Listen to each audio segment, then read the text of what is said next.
त्वमेव बन्धु च सखा त्वमेव विद्या द्रविणं त्वमेव सर्वं मम देव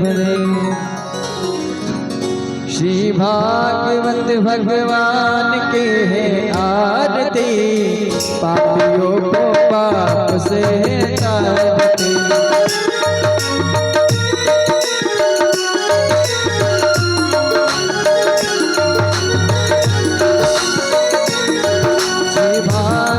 भगवान की है आरती पापियों को पाप से तरते।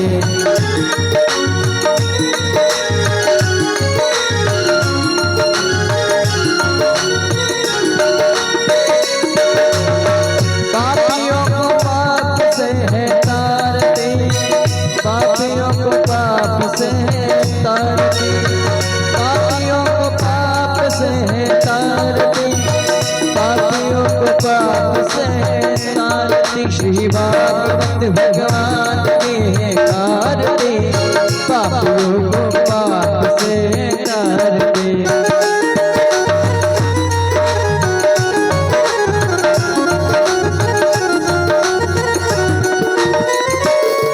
ये अमर करती है मुक्ति पाती है पंचम वेद निराला नबी को जगाने वाला।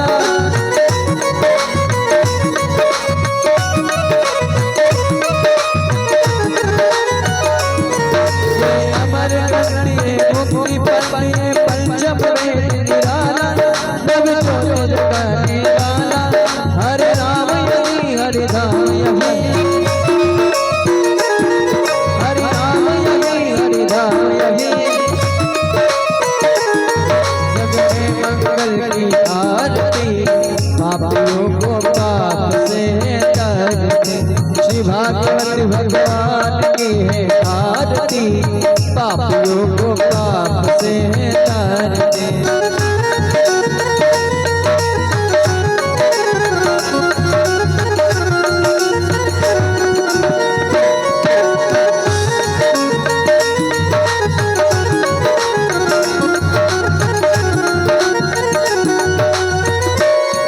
ये शांति पावन पुरुष पापों को मिटाने वाला परिदर्श कराने वाला।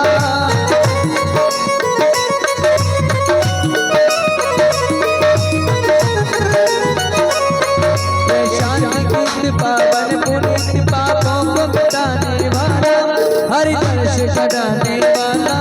ये सुख करनी ये दुख हरनी ये सुख करनी ये दुख हरनी। श्री मधुसूदन जी की आरती पापियों को पाप से तारती।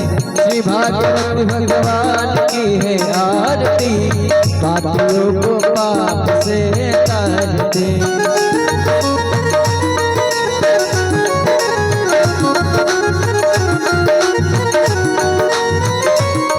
ये मधुर बोल जगपति खोल सत्य मार्ग बताने वाला बिगड़ी को बनाने वाला।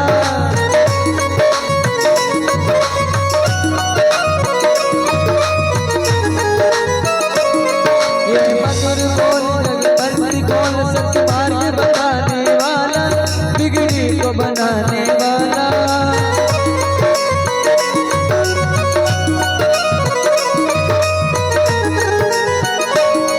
श्री राम यही घनश्याम यही राजा राम यही हनुमान यही। प्रभु की महिमा की आरती पापियों को पाप से भगवान की आरती पापियों को पाप से तारती। श्री भागवत भगवान की आरती पापियों को पाप से तारती। कर्पूर करुणावतार संसार सारा तुझके भवानी त्वमेव माता च पिता त्वमेव त्वमेव वन्द्य सखा त्वमेव त्वमेव विद्या धर्मणं त्वमेव सर्वं मम देव देव त्वमेव सर्वं मम देव देव त्वमेव सर्वं मम देव देव।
श्री राधे।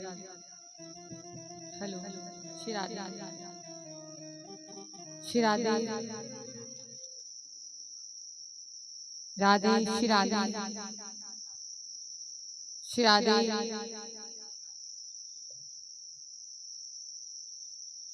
राधे श्री राधे राधे श्री राधे श्री राधे राधे श्री राधे श्री राधे श्री राधे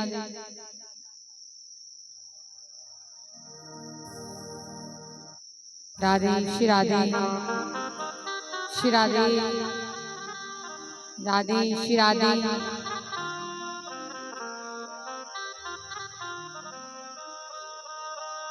बोली गजानन जी महाराज की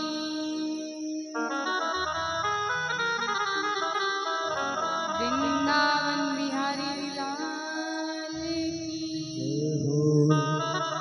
श्री राधा वल्लभ लाल की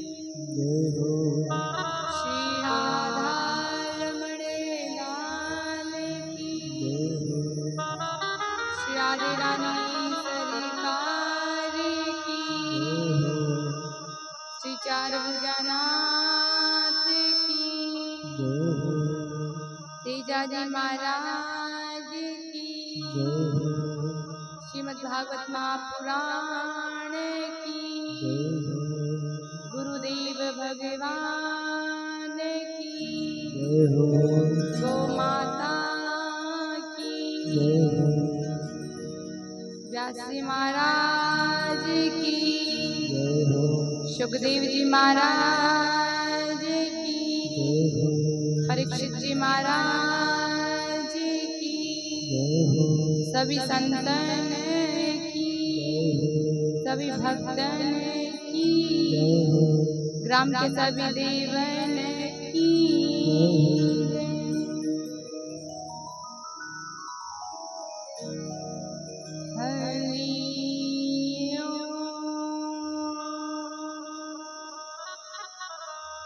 स्वस्ति श्री गणेशाय नमः। श्री सरस्वती नमः। श्री वेद पुरुषाय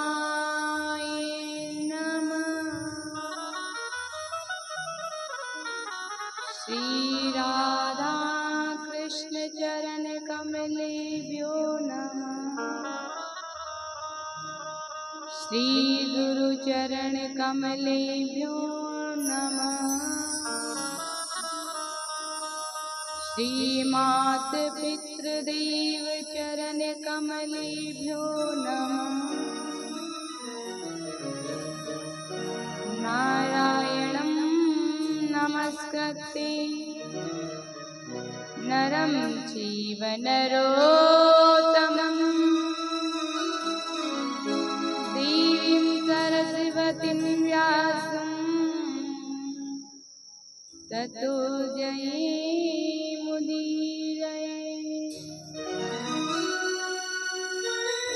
गुरुर्ब्रह्मा गुरुर्विष्णु गुरुर्देवो महेश्वरा गुरुर्साक्षात् परब्रह्म तस्मै श्री गुरुवे नमः। राधा साधयं यश राधा मंत्रो राधा मंत्रदायत्री च राधा सर्वं राधा जीवनं यश राधा राधा राधा वाचिकीं तस्यै। जय जय श्री राधा रमण जय जय नवल किशोर जय गोपी चित चोर प्रभु जय जय मातन चोर। सब द्वारन को छोड़ के मैं आयो तेरे द्वार। हे वृषभानु की लाडली तनिक मेरी ओर ध्यान। वृंदावन सोवन नहीं नंद गाँव सो गाँव। वंशी वट सो वटे नहीं मेरे कान्हा जे सुना।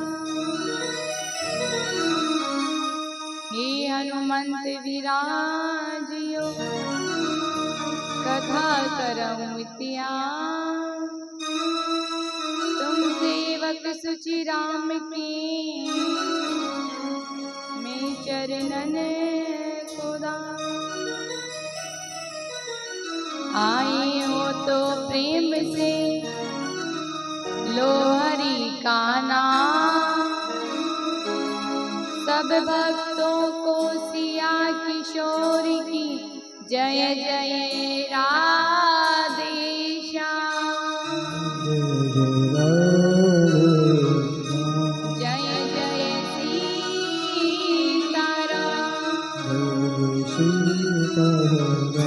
बोलिए वृंदावन बिहारी लाल की श्री राधे रानी सरकार की। परम मंगलमय प्रातः कलेश्वर कारण करुणा वाले भक्तवांछा कल्पतरु भगवान श्याम सुंदर लाल की वांगमय प्रतिमूर्ति श्रीमद् भागवत महापुराण आज द्वितीय दिवस की पावन बेला के साथ हमारे ग्राम में प्रवाहित हो रही है। आइए कथा में प्रवेश करने से पहले अपनी मन और वाणी को पवित्र करते हुए भगवान नाम का कीर्तन करते हैं। तत्पश्चात आज की कथा में प्रवेश करते हैं। ओ गुरुदेव दया करके मुझको अपना लेना।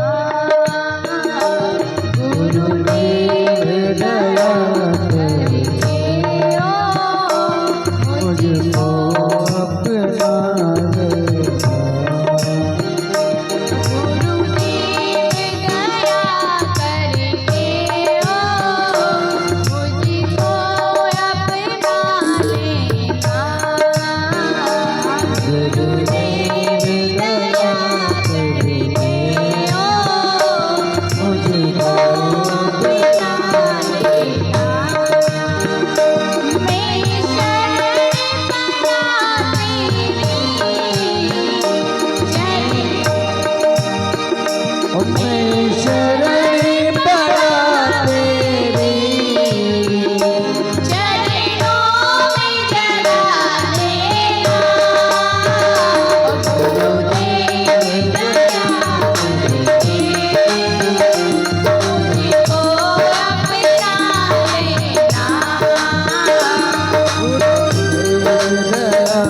मुझको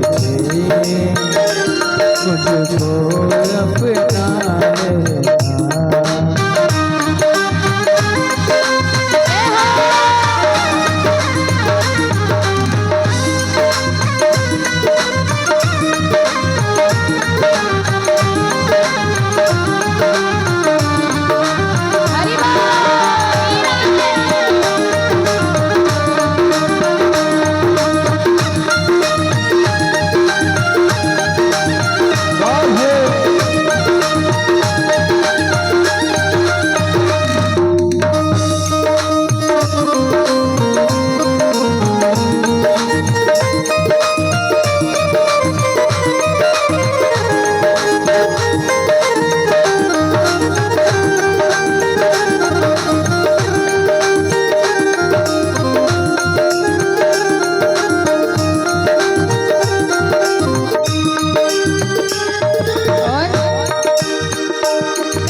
कपटी हो जैसा भी हूँ तेरा हूँ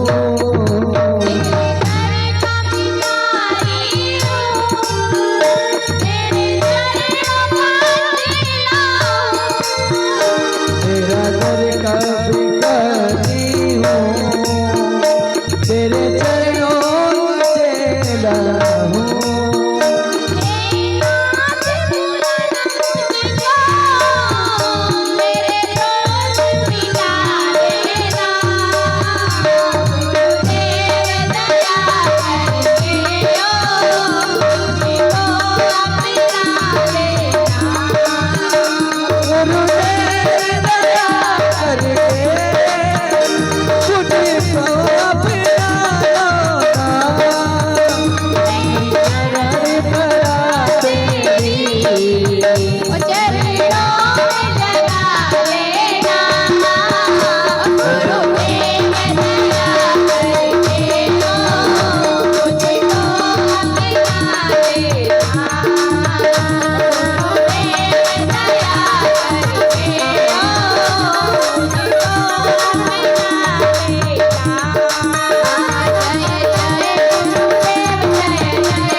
बोले गुरुदेव भगवान की जय।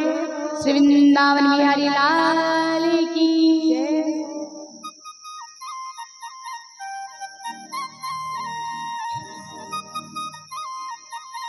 आज द्वितीय दिवस की पावन बेला के साथ हमारे ग्राम में श्रीमद् भागवत कथा का वाचन हो रहा है।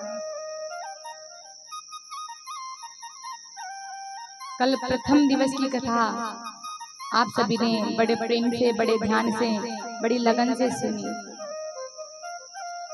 इतनी लगन से सुनी कि रात में ठाकुर जी ने ठंडा मौसम कर दिया हमारा। कल सभी को बड़ी गर्मी लग रही थी, आज ऐसा मौसम किया कि पूरा पांडाल बैठने की जगह नहीं छोड़ी। ये सत्य बात है कि जहाँ पर भी धर्म कार्य होते हैं वहाँ पर पानी अवश्य आता है, तब जाकर ही वो कार्य सफल माना जाता है। कहते हैं कि जहाँ पर भी धर्म कार्य होता है और वर्षा होती है तब कहा जाता है कि भगवान हमसे खुश होकर हमें आशीर्वाद देते हैं।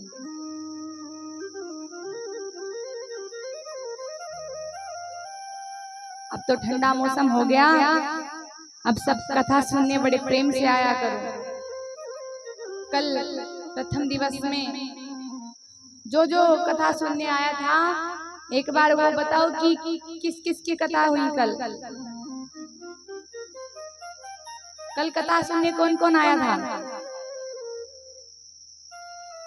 कोई नहीं आया था। किसकी कथा हुई थी कल? नहीं हुई कल कथा? चलो आज तो हम बता देते हैं, पर आज ध्यान से सुनना। कल हम पूछेंगे फिर बताना कि कल किसकी कथा हुई। कल आप सभी ने श्रवण किया कि श्रीमद् भागवत कथा से क्या होता है, श्रीमद् भागवत कथा क्यों सुननी चाहिए, क्यों जरूरी है।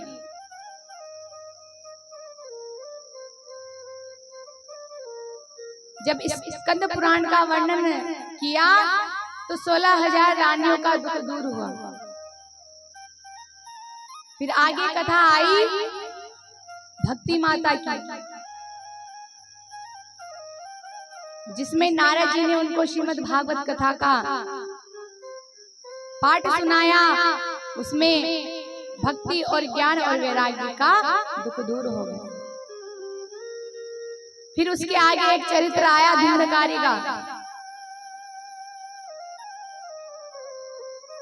धुंधकारी ऐसा पापी था, फिर भी भागवत सुनने से ही उसकी मुक्ति हो गई। जब ऐसे पापी की ही मुक्ति हो सकती है, तो यहाँ जितने बैठे हैं हमें नहीं लगता कि इतने पापी होंगे।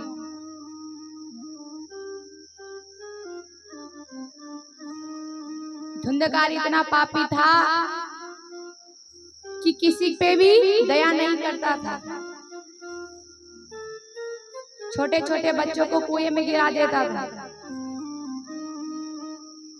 मरा हुआ मुर्दा अगर जा रहा हो तो उसे छू लेता और भोजन कर लेता।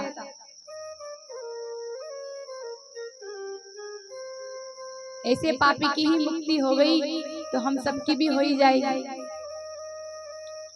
कल हमने कथा में सुना कि धुंधकारी का जन्म किस प्रकार हुआ और गोकर्ण जी महाराज का जन्म किस प्रकार हुआ। धुंधकारी का जन्म धुंधली की बहन के द्वारा हुआ था और गोकर्ण जी महाराज का जन्म गाय के माध्यम से हुआ। अब धुंधकारी को मुक्ति किसने दिलवाई? गोकर्ण जी महाराज। अब गोकर्ण जी महाराज किसके पुत्र थे? गाय के। तो कृपा किसकी हुई? गाय की। क्योंकि जब घर में पुत्र या पुत्री जन्म लेते हैं तो उनका चरित्र किससे पता चलता है? उनके माता पिता के द्वारा। लक्षण कौन देते हैं, शिक्षा कौन देता है उनको? उनके माता पिता। अब धुंधकारी को किसने शिक्षा दी? धुंधली ने। तो क्या हुआ? प्रेत बन गया। अब इधर गोकर्ण जी महाराज गाय के पुत्र थे, तो गाय में तो वैसे ही 33 कोटि देवता निवास करते हैं।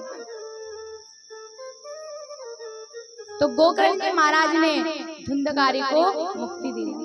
तो कृपा किसकी हुई? गाय की। इसलिए सभी जितने भी कथा करते हैं वो सभी तभी तो कहते हैं कि गाय रखा करो।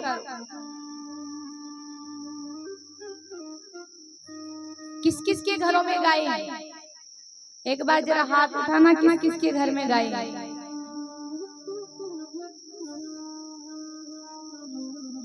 और ये बताओ किस किस के घर में भैंस है?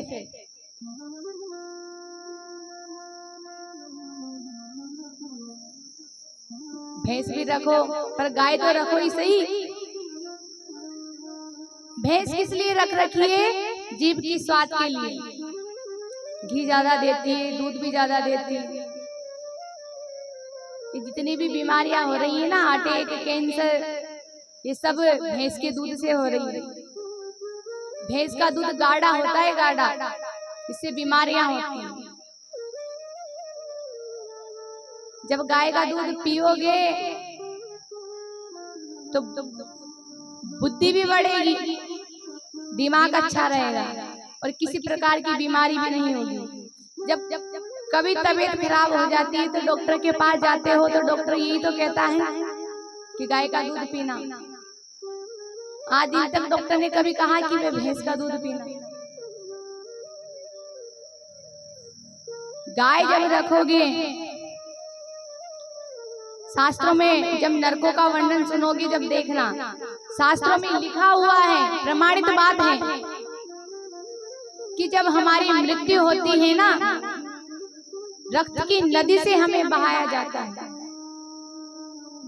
वैतरणी जो नदी होती है उसमें रक्त, भूत पिशाच, मांस के टुकड़े, हड्डियां सब गिरी होती है।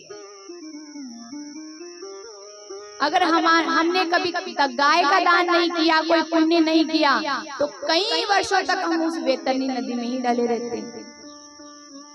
फिर भी हमारी मुक्ति नहीं होती, हमें भूत पिशाच उठा कर ले जाते हैं, तब जाकर ही तो दूसरी योनियां प्राप्त होती।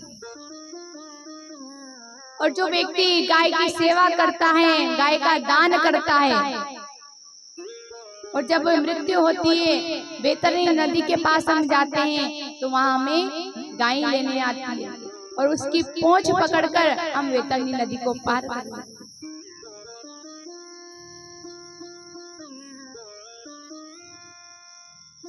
इसलिए घर पे गाय रखा करो, गाय की सेवा किया करो। एक और बात, अगर घर में गाय नहीं होती, क्योंकि मेहनत बहुत लगती है गाय रखने में, पानी चारा, और घर में जब गाय नहीं होती तो जब रोटी देने की बारी आती है तो दूसरों के घरों में रोटी देने जाना पड़ता है।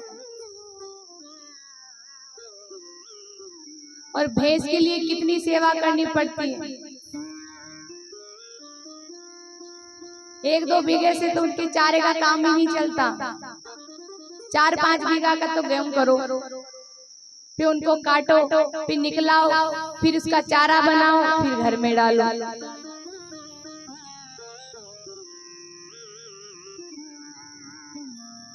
फिर भी गाय के दूध से चंचलता आती है और भैंस का दूध बीमारियां पैदा कर देता है। इसलिए घरों में गाय रखा करो। गोकर्ण जी महाराज गाय के पुत्र थे,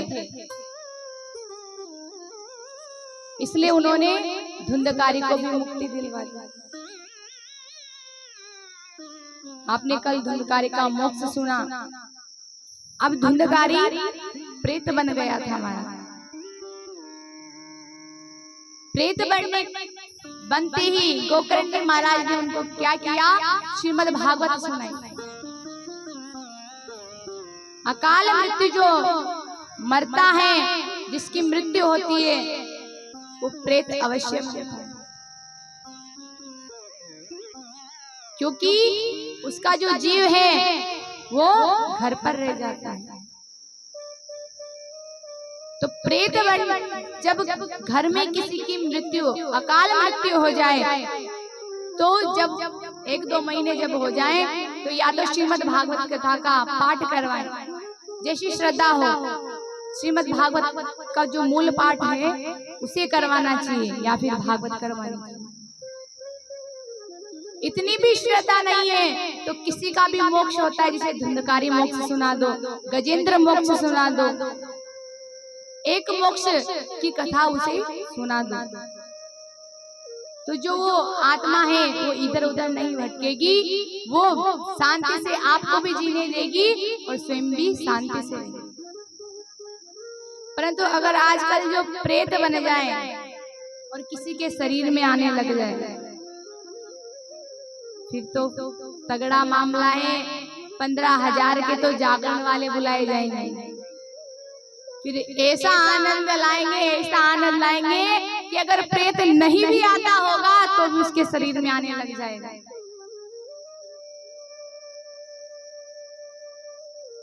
जब प्रेत बन जाते हैं, किसी के घर में मृत्यु हो जाती है, एक आदमी तैयार रहेगा कि हम तो इनका चबूतरा बना देंगे, फिर परिवार में से दूसरा ही रुष्ट हो जाएगा कि मैं कुछ किसी को नहीं मानता, भूत प्रेत क्या होते हैं, कुछ नहीं होते। तब भी क्या होता है, तब भी वो आपको परेशान करेंगे।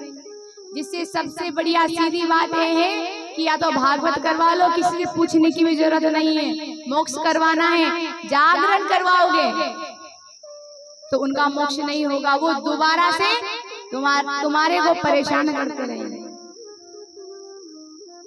तुमने जागरण करवा दिया, चबूतरा बनवा दिया, उनको यथा स्थान पर प्रवेश करवा दिया, 1-2 साल होंगे, जैसे भी शरीर में आने लगेंगे, पूछेंगे कि अरे प्रभु हमारे तो ये संकट है, ये विपदा है, तो कह देंगे तेरे को पता नहीं है कि मैं यही विराजमान हूँ, एक दिन भी दर्शन करने आया था, एक दिन भी ढोक देने आया था। लो तब भी जीव को संकट, इसलिए मेरा तो ये मानना है कि जागरण से तो अच्छा है या तो भागवत का पाठ करवा दो या भागवत का वाचन करवा दो। फिर भी जिसकी जैसी श्रद्धा होती है वो वैसा काम करें। हम तो प्रणाम करते हैं जिसके शरीर में भी आते हैं। अब धुंधकारी का मोक्ष हो गया।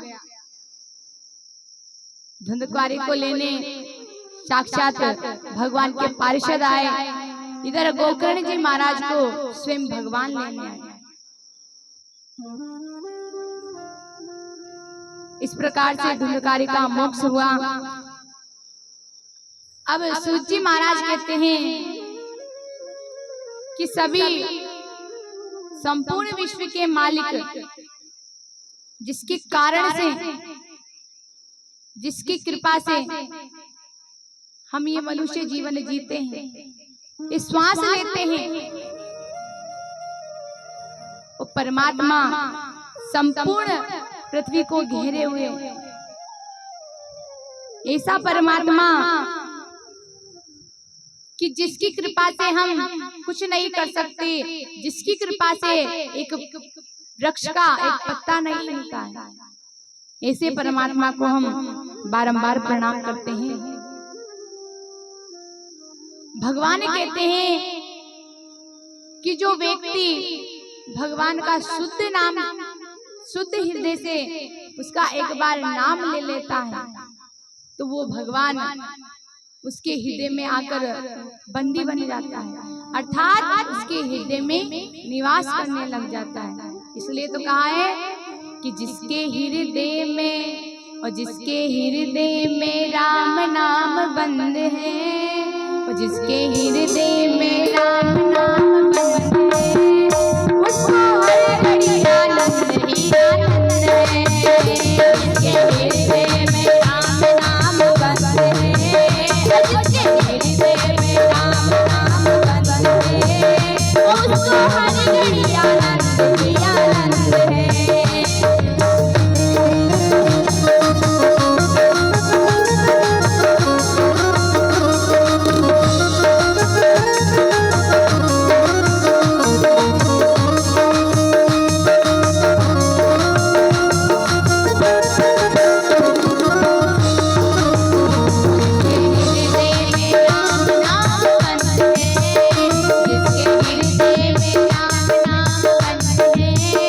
उसको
हर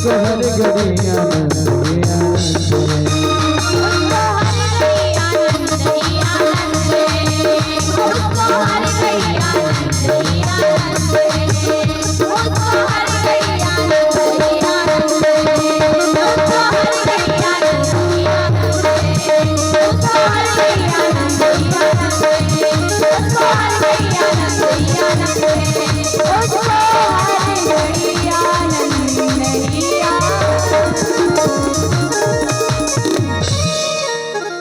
बोले रामचंद्र भगवान की जय हो। भागवत पांडाल में विराजमान सभी संतगण के चरणों में मेरा कोटि कोटि प्रणाम। आप भागवत श्रवण करने के लिए आए, आपका हार्दिक स्वागत, हार्दिक अभिनंदन। बाहर से जो भी कथा पांडाल में कथा श्रवण करने के लिए आया है, उसका हार्दिक स्वागत, हार्दिक अभिनंदन। अब इधर सूची महाराज कहते हैं सोनकादि ऋषियों से कि जो व्यक्ति शुद्ध मन से बिना छल कपट से भगवान का नाम ले लेता है तो उसके हृदय में आकर भगवान बंदी हो जाता है। अब एक बार नैमिषारण्य की पावन भूमि पर 88,000 वर्ष का सत्संग सत्र चल रहा था। उस स्थान पर सभी ऋषि मुनि विराजमान थे। अब कई दिन ही बीत गए। अब सोनकादि ऋषियों ने सोचा कि ये यज्ञ हम कहाँ करें। तब सभी सोनकादि ऋषि विष्णु भगवान के पास जाते हैं। विष्णु भगवान से कहा कि हे प्रभु, आप कृपया करके हमें ये बताइए कि हम ये महायज्ञ कहाँ करें। तब विष्णु भगवान ने कहा कि मैं ये चक्र भेजता हूँ और ये जहाँ जाकर रुक जाए तुम ये धार्मिक अनुष्ठान वही कर लेना। तब विष्णु भगवान ने चक्र को भेजा और वो चक्र नैमिषारण्य की पावन भूमि पर जाकर रुका।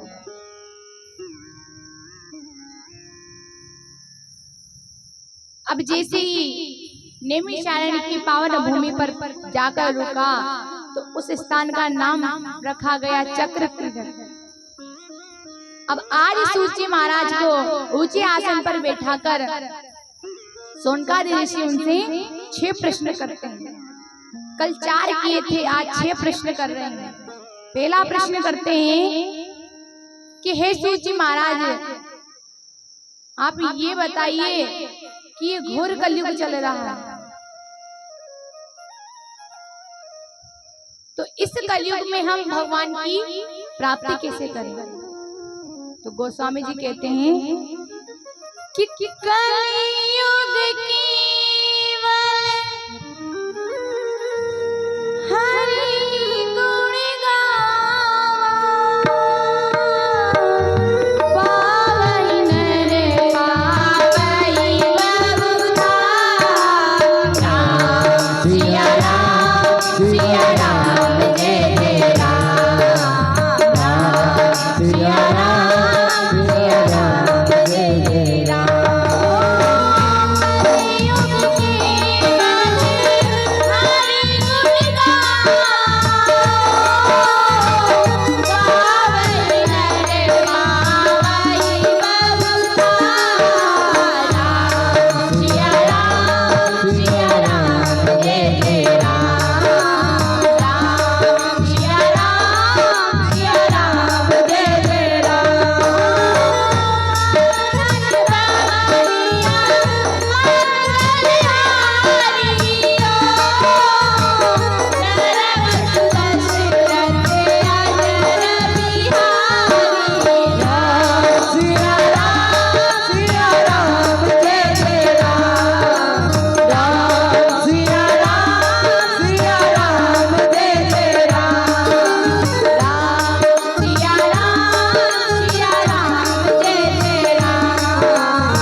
सूची महाराज ने कहा कि हे ऋषियों, कलयुग में केवल हरि का नाम लेने से, हरि की कथा सुनने से मनुष्य को मुक्ति मिल जाएगी। सतयुग, त्रेता युग और द्वापर ये तीनों युग ऐसे थे कि इन युगों में व्यक्ति को इतनी तपस्या करनी पड़ती थी, तब जाकर भी मनुष्य को मुक्ति नहीं मिलती। परंतु कलयुग ऐसा युग है कि इसमें भगवान का नाम लेते ही, भगवान की कथा सुनते ही व्यक्ति को मुक्ति मिल जाती है। पर आज के व्यक्ति को इतना भी समय नहीं कि वो भगवान का नाम ले सके। एक बार हमारी इटावा की तरफ कथा हुई थी, तो हम शाम के रोज भोजन करने गए उनके घर पे, जो यजमान थे। अब उनके यहाँ भोजन कर लिया, उन्होंने कहा कि दीदी थोड़ी देर हमारे पास बैठो। हम बैठ गए, बातें करने लगे। मैंने उनसे कहा,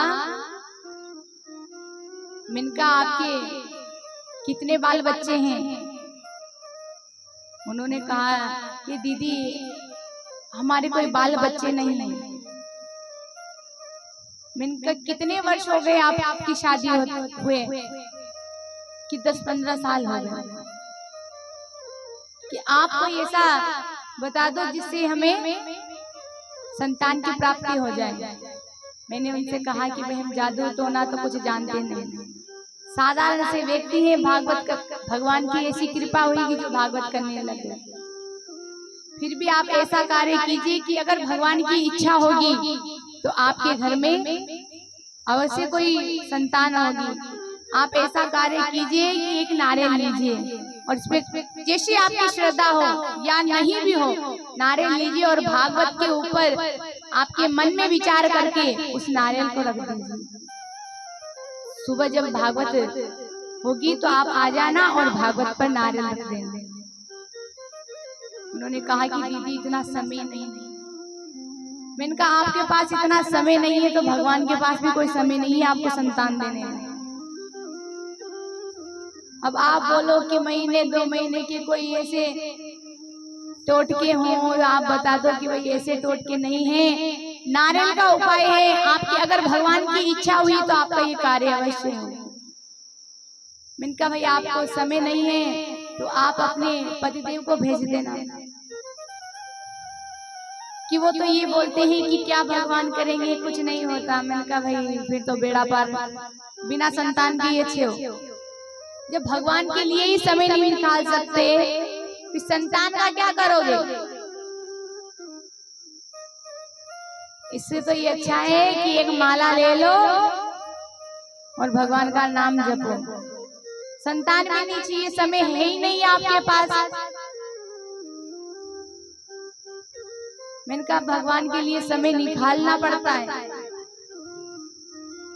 मैंने कहा ये बताओ कि 15 वर्ष हो गए कोई संतान नहीं है, आपने कोई इलाज करवाया है? कि इलाज तो खूब करवा लिया, 3-4 लाख रुपए लगा दिए। मैंने कहा तुमने 3-4 लाख रुपए लगा दिया पर 20 रुपए का नारियल लाके तुम्हें भागवत जी पे नहीं रखा जाएगा। मैंने कहा बहन ज्यादा तो कोई जानते नहीं है। एक उपाय था, अगर उसको करना हो तो कर लेना, नहीं तो जय सिया राम, जैसे रह रहे हो वैसे रहो। क्योंकि आपके पास भगवान के लिए समय नहीं है तो भगवान के पास भी आपके लिए समय नहीं है।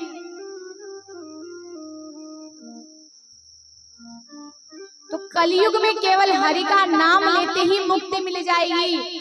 तो हरि का नाम जपा करो, भगवान का नाम लिया करो। और ये अवस्था ऐसी है कि इसमें ही आप भगवान का नाम ले सकते।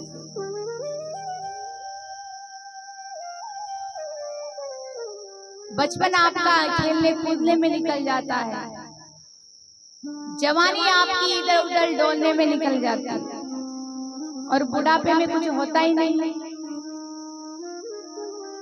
राम कहने का प्रयास करोगे, मुख में से लाम निकलेगा। कोई सीताराम कहेगा तो वो फीका आम सुनोगे। माला करनी है, भजन करना है तो ये जवानी है इसमें करो। बुढ़ापे में तो माला भी पहनने बैठ जाओगे ना तो माला जैसे ही हाथ में लोगे, एक मोती पर हाथ डालोगे, 4 मोती एक साथ आ जाएंगे। बुढ़ापे में तो क्या होता है कि थारी बुढ़ापा में नाड़ डग डग हाल रे मेरी जीवड़ा, हाल रे प्यारा जीवड़ा, तू राम नाम बजे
बचिए, इसमें तो व्यक्ति को भगवान का नाम लेना चाहिए। तो कहा है बीती जे तो बीती रे जीवना, अब तो संभल जा। बीती जे तो बीती रे जीवना, अब तो संभल जा। बीती जे तो बीती रे जीवना, अब तो संभल जा। बीती जे तो बीती रे जीवना, अब तो संभल जा। आज ही मर जाऊं परसों कोई मेरा प्यारा जी मेरा, कोई मेरा प्यारा जी मेरा, तू राम नाम बजे रे, बजे रे प्यारा, राम नाम बजे रे।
इसलिए भजन करो तो जवानी में करो, बुढ़ापे में कुछ नहीं होगा।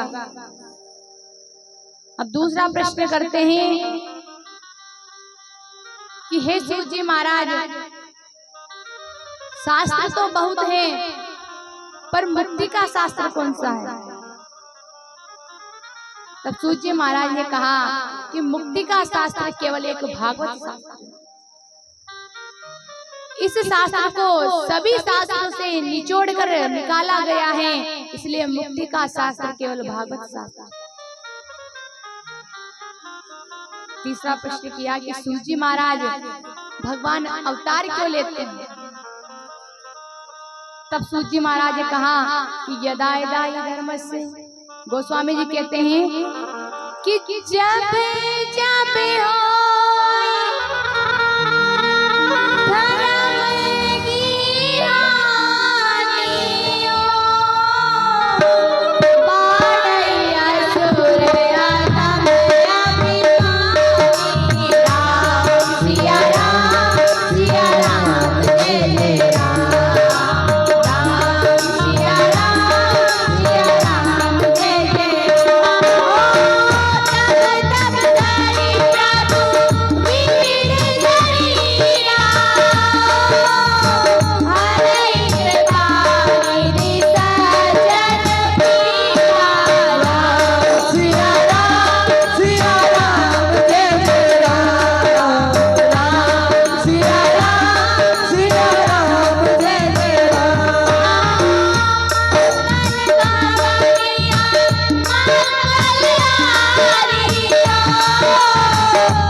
गोस्वामी जी कहते हैं कि जब जब भी धर्म पर संकट आता है, धर्म पर विपदा आती है, साधु संतों पर विपत्ता आती है, धर्म का अनुच्छेद किया जाता है, तब तब भगवान अवतार लेते हैं। चौथा प्रश्न किया कि भगवान अवतार कब, भगवान के कितने अवतार हैं? शिव जी महाराज ने कहा भगवान के 24 अवतार। पांचवा प्रश्न किया कि जीव का परम लक्ष्य क्या है। सूत जी महाराज ने कहा कि जीव का परम लक्ष्य केवल भगवान की प्राप्ति करना है। छठा प्रश्न करते हैं कि जब भगवान धराधाम को छोड़कर जा रहे थे तो धर्मेण के शरणम गत, धर्म किसकी शरण में जाता है। सूत जी महाराज ने कहा कि जब भगवान अपने धराधाम पर जा रहे थे तो अपनी सारी शक्तियां भागवत जी में रखकर गए थे। इसलिए तो भागवत जी को सभी शास्त्रों का सार कहा गया है। इस प्रकार से शौनकादि ऋषियों ने आज सूत जी महाराज से 6 प्रश्न किए और सूत जी महाराज ने उनको उत्तर दिया। अब एक समय की बात है,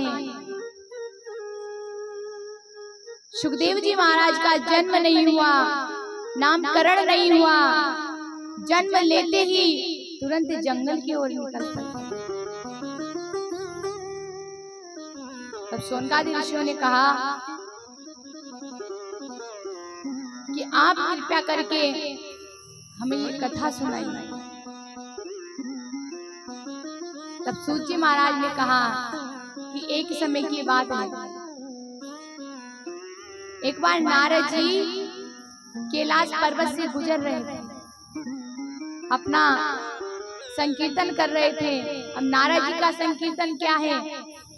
नारायण श्रीमन नारायण भजमन नारायण नारायण नारायण श्रीमन नारायण श्रीमन नारायण नारायण नारायण भजमन नारायण भजमन नारायण भजमन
अब जैसे ही नारद जी अपना भजन गाते हुए कैलाश पर्वत से जा रहे थे,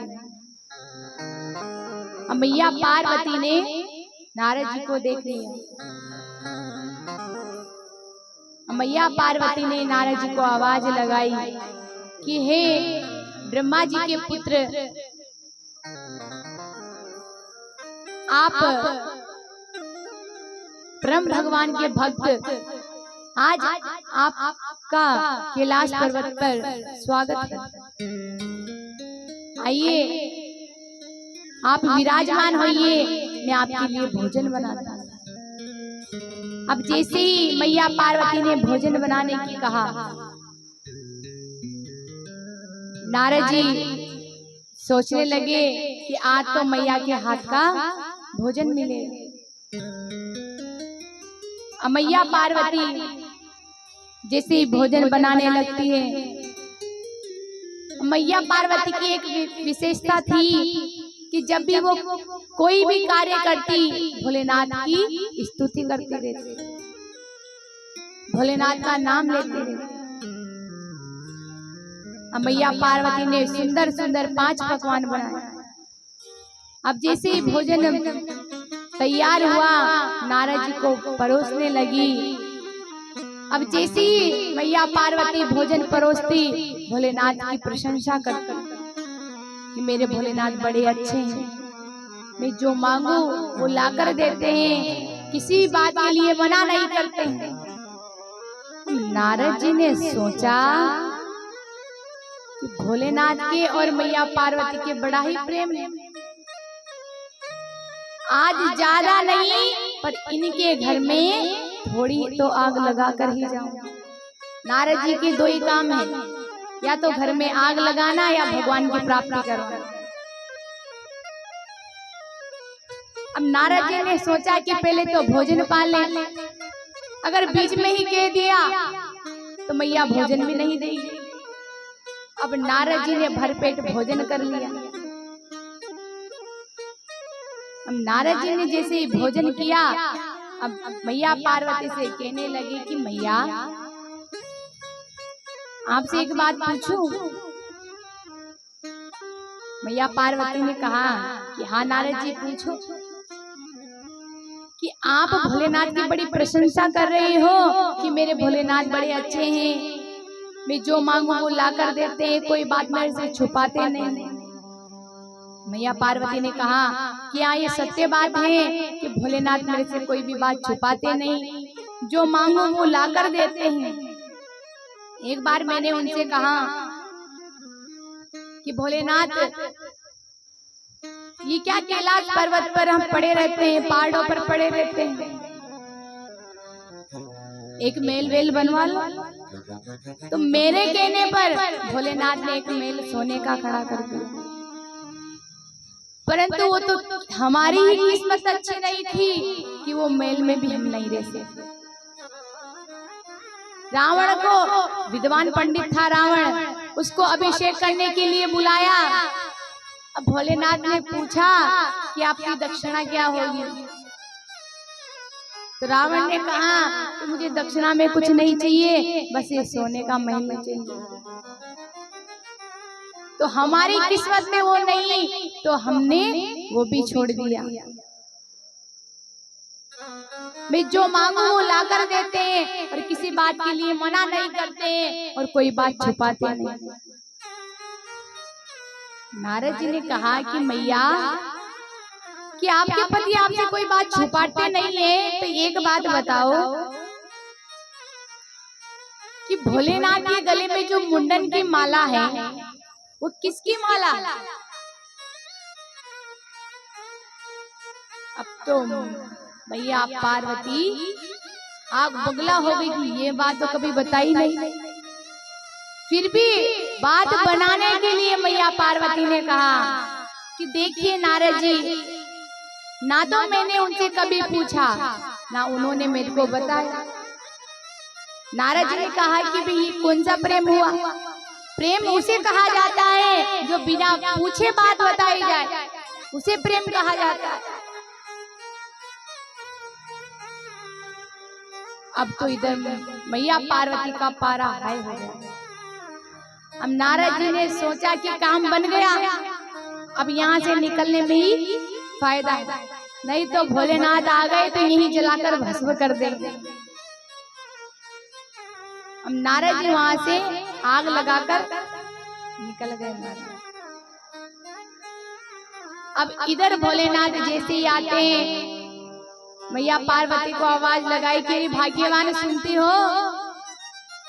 मैया पार्वती बोलती नहीं।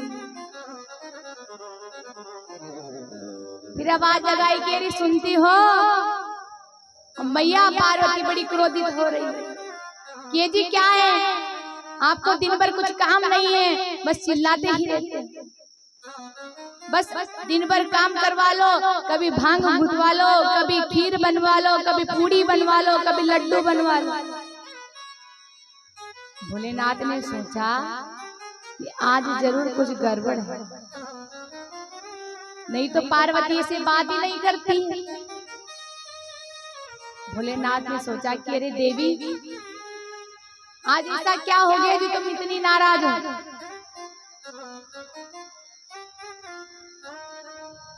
मैया पार्वती ने कहा कि आप मेरे से प्रेम नहीं करते हो। भोलेनाथ ने कहा कि देवी, ये किसने कहा कि मैं आपसे प्रेम नहीं करता हूँ? तुम्हें जो चाहिए वो बताओ, मैं ला कर दूंगा। मैया पार्वती ने कहा कि आप मेरे से बातें छुपाने लगे। भोलेनाथ ने कहा कि ऐसी कौन सी बात है जो मैंने आपसे छुपा ली? कि आपने छुपाया है कि आपके गले में जो मुंडन की माला है, ये किसकी माला है? भोलेनाथ ने कहा, इसमें क्रोधित होने की क्या बात है, मैं अभी बता देता हूँ। ये मुंडन की माला और किसी की नहीं, ये तुम्हारी ही माला है। कि मेरी माला है? कि हाँ देवी, जब जब पृथ्वी पर प्रलय होता है तब तब तुम्हारा सती देह छूटता है, तो जो तुम्हारा मुंडन होता है उसे मैं गले में धारण कर लेता हूँ।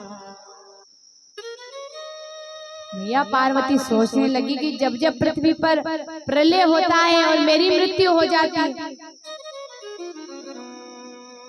तो भोलेनाथ एक बात बताओ कि मेरी ही मृत्यु क्यों होती है, आपकी क्यों नहीं होती? मैं ही क्यों मरती हूँ, आप क्यों नहीं मरते हो? भोलेनाथ ने कहा कि रे देवी, मेरी मृत्यु इसलिए नहीं होती क्योंकि मैंने अमर कथा का पान कर रखा है।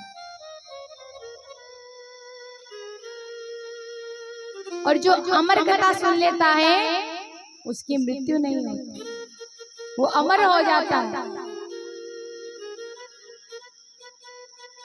अब तो मैया पार्वती कहने लगी कि पृथ्वी पर प्रलय आता है और मैं मर जाती हूँ और आप जीवित रह जाते हैं। अब की बार प्रलय आएगा तो मेरी भी मृत्यु नहीं होगी। भोलेनाथ ने कहा कि क्यों? क्योंकि आप अभी मेरे को अमर कथा सुनाओगे। भोलेनाथ ने कहा कि रे देवी, ये अमर कथा कोई छोटी मोटी कथा नहीं, अमर कथा ऐसी कथा है, ये गोपनीय, ये किसी को सुनाई नहीं जाती और किसी से कही भी नहीं जाती। और आप एक स्त्री हो, स्त्री के पेट में कुछ बात बचती नहीं है, आप बाहर सभी को जाकर बता दो। मैया पार्वती ने कहा कि आप मेरे को एक बार अमर कथा सुनाओ तो सही, मैं किसी से नहीं कहूंगी। महाराज जानते हो कि स्त्री के आगे कभी पुरुष की चली नहीं है।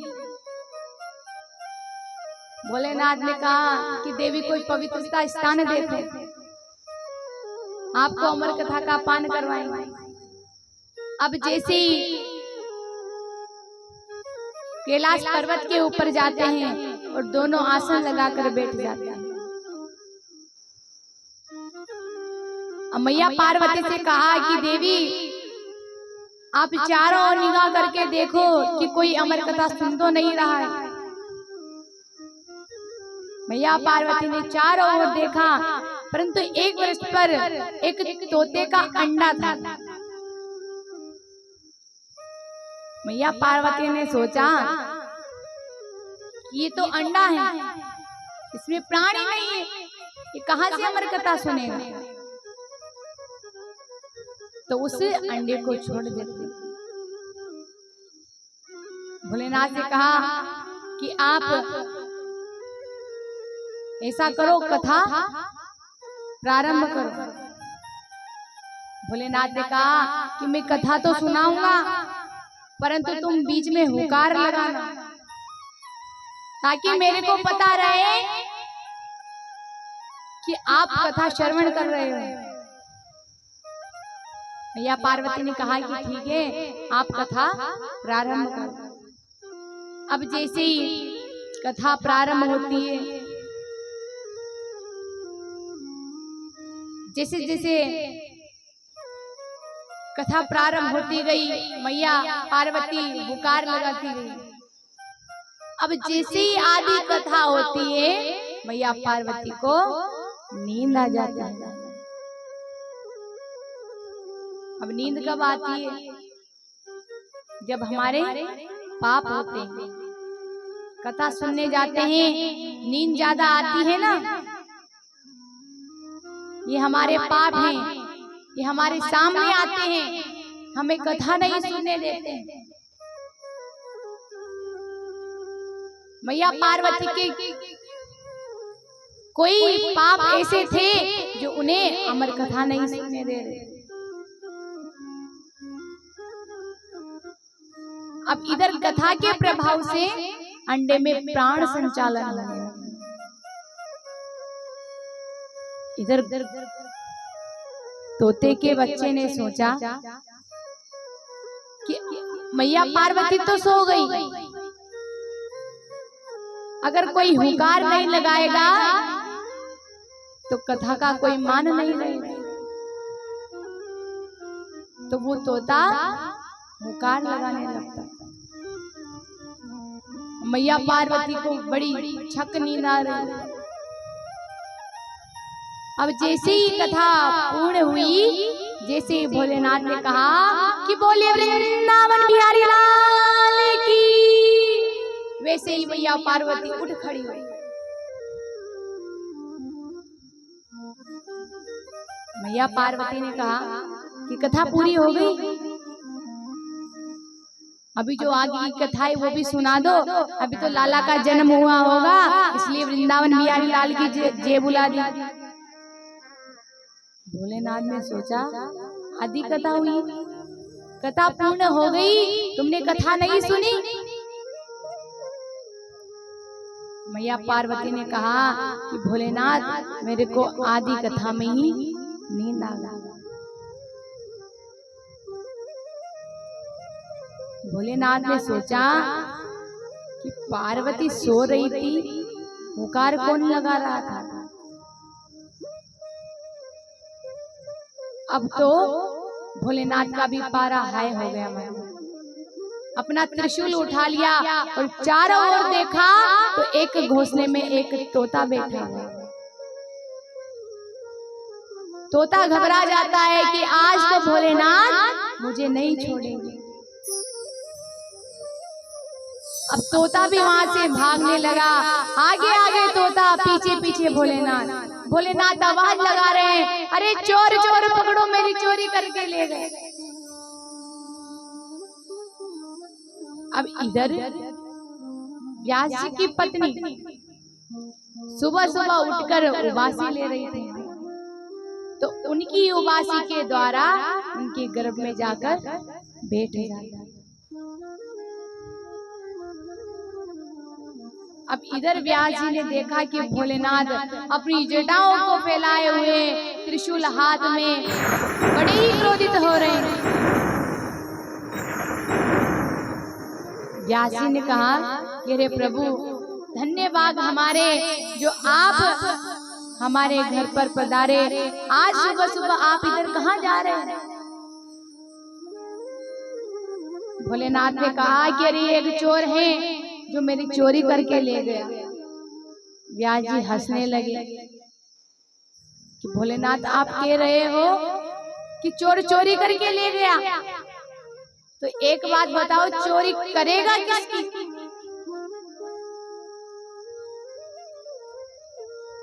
आपके कोई मेल है नहीं, कैलाश पर्वतों पे आप रहते हैं, सोना चांदी आपके घर में है नहीं, गले में देखो आपके नाग लटकता है, कानों में बिच्छू है, तन पर वस्त्र नहीं है, वस्त्रों की चोरी करे तो चोर लेने आएगा क्या? आपके भूत पिशाच तो वहीं पड़े रहते। चोरी किस बात की हो गई? भोलेनाथ ने कहा कि ना तो सोने की चोरी की, ना वस्त्रों की चोरी की, मेरी अमर कथा की चोरी करके ले गए। आपके पास आया हो तो बता दीजिए, मैं अभी मार दूं। व्यास जी ने सोचा कि रे भोलेनाथ, आपको सच में भोले भंडारी इसलिए कहा जाता है। एक बात बताओ, जिसने अमर कथा का पान कर लिया, अमर कथा का मतलब ही ये होता है कि वो अमर हो गया। अब आप उसको मारने की बात कर रहे हो। जिसने अमर कथा का पान कर लिया वो मर सकता है क्या? आप मार दोगे उसको, उसमें कोई शंका वाली बात नहीं है, परंतु फिर आपकी अमर कथा का कोई मान नहीं रहेगा।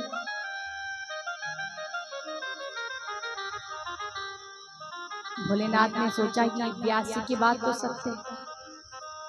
व्यास जी ने कहा, हे प्रभु, जिसने अमर कथा का पान किया है वो तो अमर हो गया, आप उसको मार नहीं सकते। भोलेनाथ ने अपनी जटा बांधी और कैलाश पर्वत पर आ गए। अब इधर 9 महीने हो गए, वहां तक व्यास जी की पत्नी व्रत 9 महीने के बाद भी जन्म नहीं हुआ। 2 वर्ष हो गए, वहां तक भी जन्म नहीं। 3 हो गए, तब भी जन्म नहीं हुआ। 10 वर्ष हो गए, वहां तक भी जन्म नहीं। 11 वर्ष हुए, इधर व्यास जी की पत्नी बड़ी घबराने लगी। व्यास जी ने कहा कि अरे पुत्र, तुम बाहर आओ, तुम्हारी माता बड़ी परेशान हो रही है, तुम्हारी माँ को बड़ा कष्ट हो रहा है।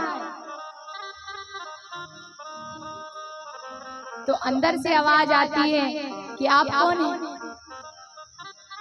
व्यास जी ने कहा कि अरे पुत्र, मैं तुम्हारा पिता व्यास हूं, कि मैं किसी व्यास को नहीं जानता, मैं तो एक ही परमात्मा को जानता हूं। अब तो व्यास जी भी बड़े चिंतित हो गए। मानो विष्णु भगवान को बुलाया कि प्रभु आप आइए और आप समझाइए, मेरी पत्नी को बड़ी पीड़ा हो रही है।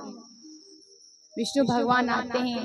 विष्णु भगवान ने कहा कि अरे पुत्र, तुम बाहर आओ, तुम्हारी माँ को बड़ी पीड़ा हो रही है।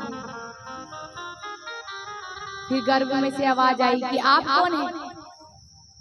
कि मैं विष्णु, कि मैं किसी विष्णु को नहीं जानता, मैं तो जगत के विष्णु को जानता हूँ, कि मैं वही विष्णु हूँ जिसे तुम जानते हो, कि मैं बाहर नहीं आऊंगा, क्योंकि बाहर आते ही जो संसार की मोह माया है वो मुझे घेर लेगी।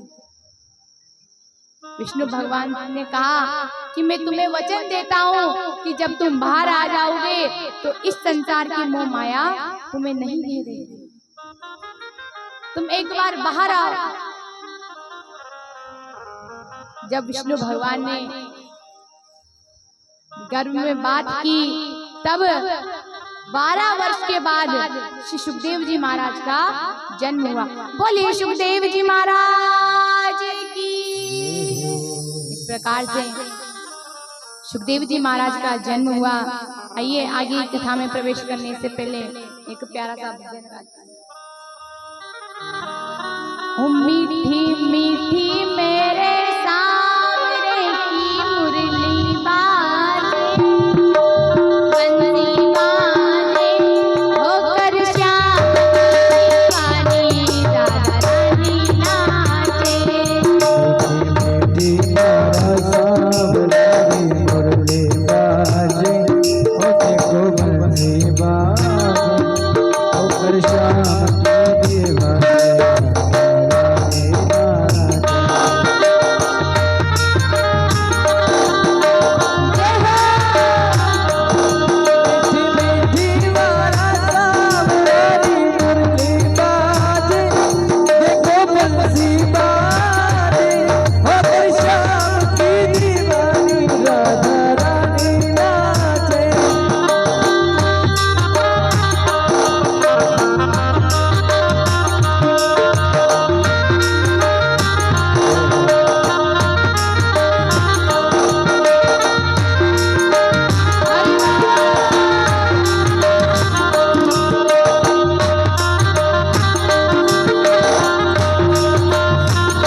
श्याम की दीवानी राधा रानी नाचे, होकर श्याम की दीवानी राधा रानी नाचे, होकर श्याम की दीवानी राधा रानी नाचे।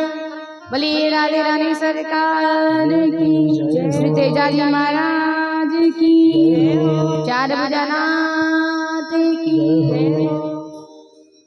इस प्रकार से सुखदेव जी महाराज का जन्म हुआ। अब सूत जी महाराज कहते हैं कि जब पृथ्वी पर कोई नहीं था तो सबसे पहले ओम प्रकट किया गया।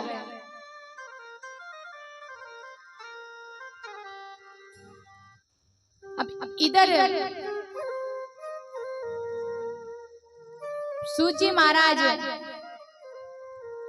सभी सोनकादि ऋषियों को भगवान के अवतारों के बारे में बताए गए हैं कि उस परमात्मा से ही पुरुष और स्त्री, नर और नारायण का अवतार हुआ। तो पहला अवतार हुआ सनक सनंदन सनातन सनत कुमार, दूसरा अवतार हुआ वराह अवतार, बोलिए वराह भगवान की जय हो। तीसरा अवतार हुआ देव ऋषि नारद अवतार, बोले नारायण भगवान की जय हो। चौथा अवतार हुआ नर नारायण अवतार, पांचवा हुआ कपिल अवतार, बोले कपिल भगवान की जय हो। छठवा अवतार हुआ दत्तात्रेय अवतार, सातवां अवतार हुआ यज्ञ अवतार, बोलिए यज्ञ भगवान की। आठवां अवतार हुआ ऋषभ देव अवतार, नौवां हुआ पेतु अवतार, 10वां अवतार हुआ मत्स्य अवतार, 11वां अवतार हुआ कश्यप अवतार, बोलिए कश्यप भगवान की। 12वां धनत्री अवतार हुआ, 13वां मोहिनी अवतार हुआ, बोलिए मोहिनी भगवान की। चौथा नरसिंह अवतार हुआ, बोलिए नरसिंह भगवान की। 5वां 15वां वामन अवतार हुआ, बोलिए वामन भगवान की।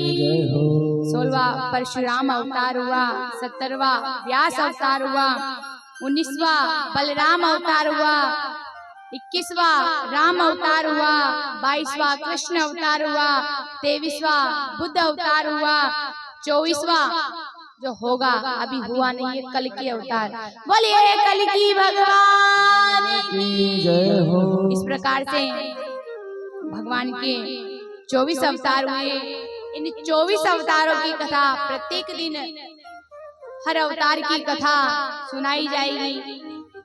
इस प्रकार से सूत जी महाराज ने सोनकादि ऋषियों को 24 अवतारों किस प्रकार हुए वो सुनाया। अब सूत जी महाराज सोनकादि ऋषियों से कहते हैं कि श्री वेदव्यास जी ने 4 वेद लिखे, ऋग्वेद, सामवेद, अथर्ववेद, यजुर्वेद, 4 वेद लिख दिए। 5वां वेद महाभारत में लिख दिया गया, परंतु तब भी व्यास जी महाराज को शांति नहीं मिली। तो व्यास जी महाराज बड़े ही उदास बैठे हुए। उसी समय नारद जी वहां आए। नारद जी ने कहा कि हे व्यास जी महाराज, आप इतने ज्ञानी होकर भी इतने उदास क्यों हैं? आपकी उदासी का क्या कारण है? व्यास जी महाराज ने कहा कि नारद जी, मैंने 4 वेद लिख दिए, 5वां वेद महाभारत में लिख दिया, परंतु मुझे शांति नहीं है। नारद जी ने कहा कि व्यास जी महाराज, आपने सब कुछ किया परंतु भगवान के निर्मल यश का गान नहीं किया।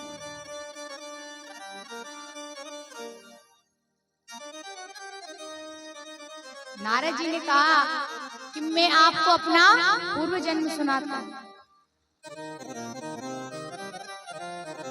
बोले वृंदावन बिहारी लाल की बोले इंद्रदेव भगवान की, श्री तेजाजी महाराज की, चार भुजानाथ की। गर्मी ज्यादा हो रही थी, जो ठंडाई हो रही है।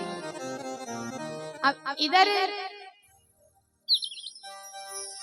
नारद जी ने अपना पूर्व जन्म सुनाया कि मैं पिछले जन्म में एक दासी का पुत्र था और मेरी माँ एक आश्रम में कार्य किया करती थी। तो मैं छोटा बालक था। तो एक बार हमारे आश्रम पर चतुर्मास बिताने कुछ संत हमारे आश्रम पर आए।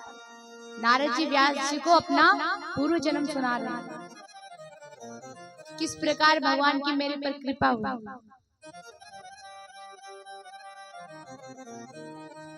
अब जैसे ही संत हमारे आश्रम पर आए तो मेरी माँ उनके लिए भोजन बना, तो मैं उनके लिए भोजन परोसता और जो वो भोजन करते और जो भोजन छोड़ देते उनको मैं ग्रहण कर लेता, अर्थात उनकी झूठन खा लिया करता। और जब वो संत महात्मा संकीर्तन करते तो मैं ठुमक ठुमक कर नाचता। अब जैसे उनका चतुर्मास पूरा हुआ, वो वहां से जाने लगे, तो मेरी भक्ति इतनी हो गई कि मैं भी उनके साथ जाने लगा। अब जैसे ही मैं उनके साथ जाने लगा, उन संतों ने कहा कि पुत्र, तुम्हारी माँ वृद्ध है, तुम अभी तुम्हारी माँ की सेवा करो, जब तुम्हारी उम्र हो जाए तब तुम हमारे आश्रम पर आ जाना। अब जैसे ही उन संत महात्माओं ने कहा, मैंने वैसा ही किया। मैं मेरी माँ की सेवा करने लगा। अब एक दिन मेरी माँ दूध निकालने के लिए गौशाला में गई। अब रात का समय था, तो एक सर्प ने उनको डस लिया। तो मेरी माँ की मृत्यु हो गई। अब जैसे मेरी माँ की मृत्यु हुई तो मैंने उनका सब कार्यक्रम किया, और जैसे ही सारा प्रोग्राम हुआ तो मैंने सोचा कि संतों ने कहा था कि जब तुम्हारी माँ की मृत्यु हो जाए तभी तुम भजन में लगना। अब जैसे ही मेरी माँ की मृत्यु हो गई, सारा काम हुआ, मैंने एक पवित्र सा स्थान देखा और मैं भगवान का भजन करने लगा। अब जैसे ही मैंने ध्यान किया तो मेरे हृदय में भगवान की छवि प्रकट हुई। भगवान ने मेरे से कहा कि पुत्र, तुम्हारी तपस्या सफल हो गई, तुमने तुम्हारी माँ की सेवा करी, तुमने साधु संतों का सम्मान किया, उनकी सेवा की, आज मैं तुमसे बढ़ाई प्रश्न मांगो, तुम्हें क्या चाहिए? तब मैंने भगवान से कहा कि प्रभु, मुझे और कुछ नहीं चाहिए, मुझे केवल आपकी भक्ति चाहिए। इस प्रकार से व्यास जी महाराज मैंने भगवान और संतों दोनों की सेवा की। व्यास जी महाराज, आपने सब कुछ किया, परंतु आपने भगवान का गान नहीं किया। आप ऐसा कीजिए, यहाँ से किसी सरोवर, किसी नदी के किनारे जाइए और वहाँ पवित्र सा स्थान लगाइए और भगवान का नाम लीजिए। अब जैसा नारद जी ने कहा वैसा ही व्यास जी महाराज ने किया। एक पवित्र से स्थान पर गए भगवान का ध्यान करने। अब भगवान का जैसे ही ध्यान करने लगे तो उनके हृदय में भी भगवान की छवि प्रकट होने लगी। सांवले सलोने भगवान, घुंघराले बाल, अपने अधरों पर बांसुरी रखकर मीठी मीठी तान लगी। अब व्यास जी महाराज झटपटाने लगे कि मानो उनके प्राण निकल रहे हैं। अब जैसे ही व्यास जी महाराज ने अपने नेत्र खोले वो छवि लुप्त हो जाती।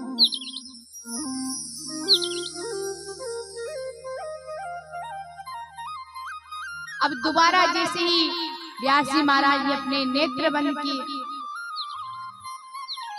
फिर भगवान उनके हृदय में प्रकट हुए। अब जैसे व्यास जी महाराज ने सोचा कि भगवान की छवि प्रकट हो रही है,